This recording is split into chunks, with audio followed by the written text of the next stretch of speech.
Hi, my name is Joe Jackson. I'm a journalist, author, interviewer, and broadcaster.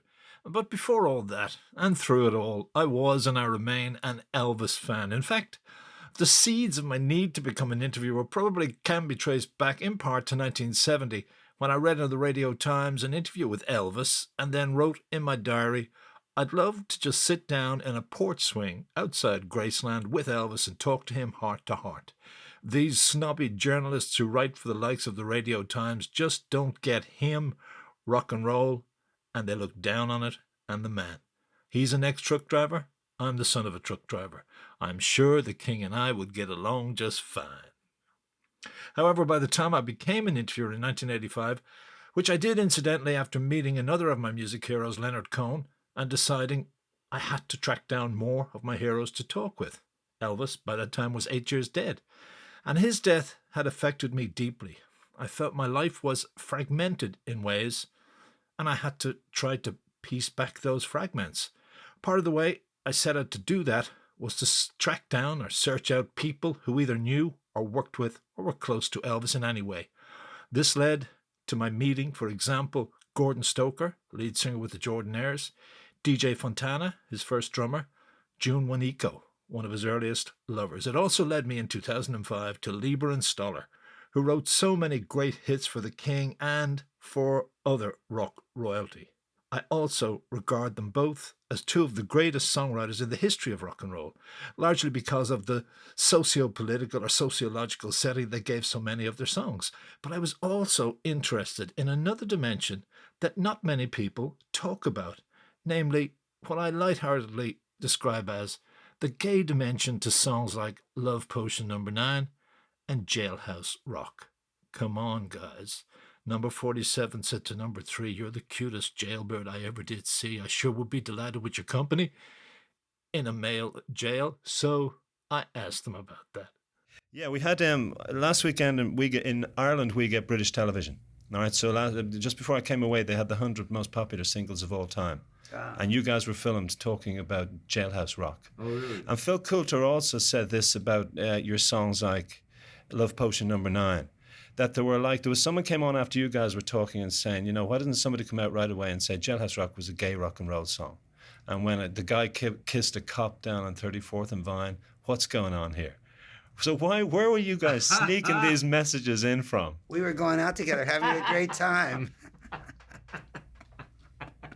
So who was convict number 47 and who was number 23? If I could remember their names and addresses, I'd still be married. Okay, but how did you guys sneak those things past these? You know, Phil Coulter said he grew up. I'm the culprit because I mean he never had anything to do with that trash. He just, in fact, he'd hear it, he'd make a face, and I'd say, don't you think it's funny, man? He'd say, no, I don't think it's funny. And I say, well, I think it's funny. So he says, so you think it's funny? You think a lot of things. And I said, well, you know, I'm the lyric writer, so I guess I have a right to write it if I want to write it. And he said, yeah, you got a right to write it. And that's where he'd leave it. Would you leave it at that? Would you find some of this stuff was not, you didn't think this should be in pop songs at the time, or what? Oh, I had no problem with All right, okay, all right. But would people I have read that someone like Presley later in life said to Lucy Barber, one of his girlfriends, that he was aware of that it was a guy singing to a guy in Jailhouse Rock. I don't know if that was true, if Elvis would have been that kind of hip in 57. Would he have been? I don't think he would have been that hip in 2010. Okay, but those are the kind of coded messages. He was a sweet guy. Yeah? Yeah, he was a good-natured guy, and it was a real pleasure working with him. You know, a lot of people are not easy to work with and are not fun. He was easy and fun, and he was really like, I've said this before, but I'll say it again, he was like an Olympic champion. He had more endurance than any 10 great singers we ever worked with.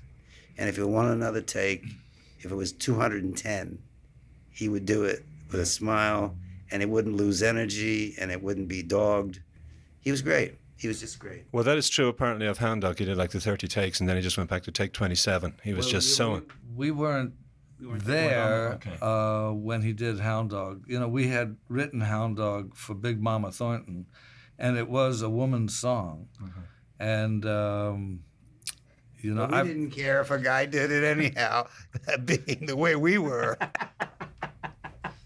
Well, what the hell does it mean? I've gotten various interpretations of "You Ain't Never Caught a Rabbit," which ain't your lyric. No, it's not. No. Okay, but They threw that in because they thought they were trying to make a male lyric, and it was a female lyric. So they threw in something they thought would be kind of masculine. And "Never Caught a Rabbit" has to do with hunting, right? It also has to do with a real dog, Yeah. whereas in the original all right, okay. lyric, It's a metaphor. it's a metaphor for a bad guy, a guy who is a Don Juan, freeloader. a freeloader, a Don Juan. The guy moved in on her. He said, she said, "You ain't nothing but a hound dog.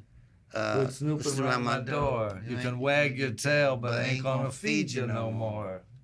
Okay, well, I've heard one reading of "You Ain't Never Caught a Rabbit" that it's kind of a guy saying to a woman, "You couldn't even get pregnant."